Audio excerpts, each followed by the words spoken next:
Report. Yes, may panayag karon sa iyang suporta sa planong pagdagan ni Vice Presidente Sara Duterte isip Presidente sa nasod sa tuig 2028. Ang numero ng konsehal sa lungsod sa Konsolasyon nga si Leo Napoli kinangipahibaw ni Napoli karong adlaw Marso 3 tuig 2026. Uban ang mga convenor o co-convenor sa Sara Duterte for President Movement nga sila si Toto Lacro ug RJ Bayonon. Nahukman ni Napoli nga pagawa sa iyang baruganan kalabot sa pagpaluyo sa kandidatura ni Duterte aron usab daghan pa mga incumbent nga mga opisyales sa Sugbo. Ang mupadayag sa ilang suporta kang Duterte sa maabot nga adlaw.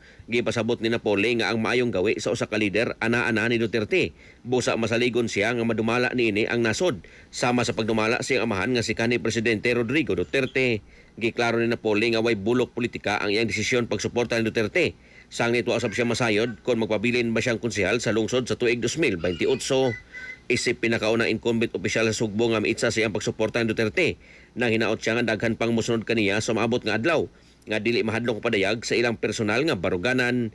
Gusto ni Napoli nga mabalik ang pagdumala ni kanhi Presidente Rodrigo Duterte sa nasod kalabot sa kapsay ug kalinaw sa komunidad nga mo'y usa sinungdan nganong iyang suportaan si Vice Presidente Sara Duterte.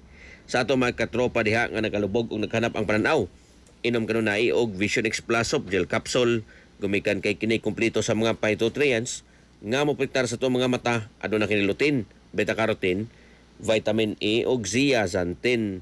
Alang sa kusang Pilipino para sa Pilipinas, kini katropa Greggy Magdaro, XFM News. XFM Report.